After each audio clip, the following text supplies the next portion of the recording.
First round solved. Who to draft in round one of Fantasy Football 2025. Who to avoid in first round of Fantasy Football 2025. Special treat here for you in honor of the release of 16 rounds. Yes, I'm uploading the video as we speak. All the notes, all the sleepers, all the breakouts, the cheat sheet's going to be uploaded by the end of tonight, late evening. So I'm working on that. I'm like, why not release the first round to everybody today and just be super nice about it and super excited about it, because it's so important that you nail the entire draft, but that first round is crucial because it's so expensive in draft capital, and you want to make sure that it's absolutely right. So if you're new to the channel, smash it, tap it, slap it, hit the thumbs up, drop a question below if you have a question, and also drop a comment below. Who are you drafting first overall or in that first round? Very important, because again, that first round, it's high draft capital, so we want to make sure we make right decisions every round, but particularly that first round. So hit the thumbs up and turn on that bell. Maybe start doing some lives in the evening starting in June. But again, these SUV rants are going to continue. I'm out here getting ready to pick up my kids. I'm like, why not? From school, by the way. And why not do a video while I'm waiting? I want to get a good spot here so I'm able to pick them up and get to my car and not park a mile down the road. So I like coming early and doing these videos. All right, so that first round, let's talk about it. Now, let's go back to last year real quick and have a quick discussion here, a little pep talk. Last year, everybody told you CMC first overall. They had Tyreek Hill in round one. And there was a lot of other mistakes that happened in round one, right? And it's just basically avoiding running back. Saquon was a late first round pick. I told you to draft him. Bijan was a first round pick. That was a smart choice. Now, what do we do for this year? Because we don't want that first overall bust again, because it happens every year. One guy finishes on top last year, they bust the year after. Now we got Chase coming off an astronomical pinnacle year. We also have Saquon coming off a pinnacle year. What I like to do is just try to find who is trending upwards. That's kind of the secret here, right? One of the secrets. By the way, it's hot in here. I'm sweating here in the Northeast. It's pretty hot. Summer has finally come back. It's a hot spring right now, okay? So don't mind the sweat here. And I don't want to turn the air on because we get a lot of background noise and the blowing air into the microphone. No. So I'd rather deal with some heat and some sweat over, having you guys deal with this background noise, okay? So let's keep continuing on with this. So let's talk about that first round, the precious first round. So when you look at a guy like Bijan Robinson this year, he is trending upwards. You look at a guy like Saquon, he's going to be declining. The question is, how much is he going to be declining? That's the big question. Having another 2,000-yard season, highly unlikely. Remember, only 9 running backs have achieved that. So it's very unlikely that, Saquon's going to do it again. So I'm factoring in a regression for Saquon. The question is, how much of a regression? That's the big question, okay? We got to also take a look at other things when you look at that first round. Do you want to go running back? Okay, first thing we got to look at, is the player going to possibly decline? Is he coming off the pinnacle year? Number 2, do you want running back? And the simple answer is yes. This year, however, we get a ton of great running backs. We got Omarion Hampton, who actually, I just read the news today. Apparently, Najee is supposed to be starting, but we're going to see. I think Hampton takes that job. Najee sucks, okay? They wouldn't have drafted Hampton in the first round if they're just going to bench him. I don't see that happening, especially at the running back position.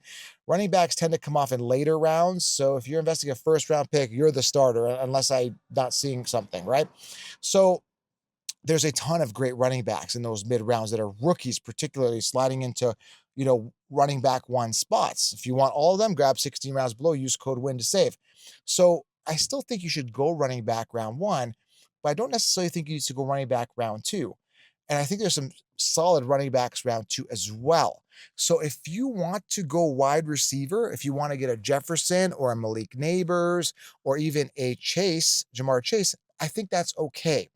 But as long as you secure still an ace running back, or not so much an ace running back, a running back that's, an ace running back, someone that's guaranteed the volume, that's kind of proven, right? And again, you can roll the dice on a bunch of these rookie running backs, but it's nice to hedge your bets and get a solid rookie running back round 2 or round 1. But I'm okay with going a wide receiver round 1 in this case, as long as I'm covered, because you're going to be covered at running back later. So there's a couple things. So who am I drafting round 1? What am I doing?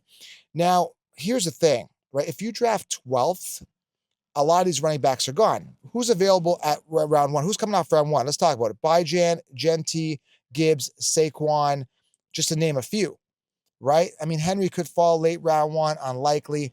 But these are the guys I like. I like Gibbs, I like Saquon, I like Genty, I like Bijan. Again, factoring in a decline possibly for Saquon, I lean a little bit towards Genty. Genti, even at the 1.01, not such a bad idea based on his landing spot, his talent, his situation, and the volume he's going to get.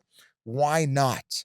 Why not? What more do you want? You've got a great running back who's extremely talented, landing in a perfect landing spot, guaranteed almost volume. I mean, why not go for that? I mean, it's not going to hurt you. You might as well go for that. So, again, Genti, Bai-Jan are kind of like the two guys I really like, but you can't really go wrong with a guy like Gibbs, but understand that Montgomery is going to dip into that volume. It's going to happen. All right, let's keep going here. So, Bai-Jan, Genti, Gibbs, Saquon, I like. Again, if you want to go wide receiver, you could do that.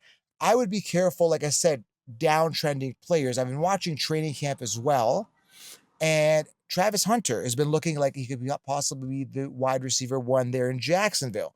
So that is interesting as well.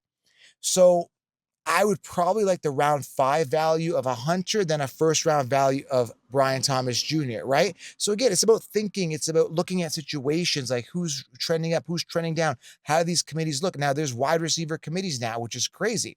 So I just don't feel, I love Brian Thomas Jr. I think he could still be the one, but I liked his 9th, 8th, 9th round value last year.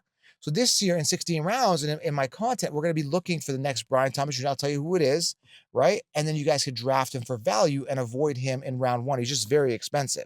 Other guys, Nico Collins, I think he's great. They drafted a bunch of rookies. I think they'll dip into the volume there.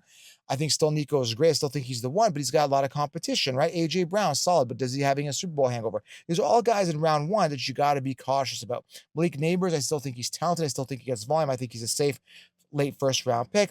But again, you got to make the smart decision. I think there's a lot, I mean, pretty much anybody in round 1 you could say is great, but injuries happen, declines happen, and it's up to us to project on who is more likely to decline and get injured, right? And I hope it's not Barkley, but coming off that Cinderella year, it's unlikely he's going to duplicate those numbers. Very unlikely. So my favorite pick for round 1, I'd go Ashton Genti and Bai-Jan, trending up. They're running backs, no committee, guaranteed for volume, ultra talented, durable from what we've seen in regards to Bai-Jan for the past couple years, and he solidified his RB1 role. Ideally, I'd like to get those guys, but I'm comfortable with pretty much wide receiver or running back this year, and I'm not going to be scared to do it because there's so many good running backs later, and there's wide receivers later you can get as well that are going to take the wide receiver 1 slot, including a lot of these rookies. So again, if you guys want the optimal roster, if you want to dominate, grab 60 rounds to get this type of insight for all the rounds, because I've omitted all the guys that are in decline. Like last year, everyone told you Debo and Ayuk round 3. What a waste of picks. So I'm filtering those out. I'm picking out the weeds for the players and making sure you guys get the gems, okay? So subscribe to the channel, hit the thumbs up, and drop a comment below. And I'm telling you, man, this is the year where it's just so much value. But you got to be smart when you're putting these rosters together because you need a backup plan for a backup plan. And I got you guys covered in 16 rounds. Get it below, releasing it later tonight. And yeah, man, I'm pumped. The season's around the corner, and I am super, super excited. All right, let's make sure our rosters are optimal. Hit the thumbs up. I'll see you guys next video.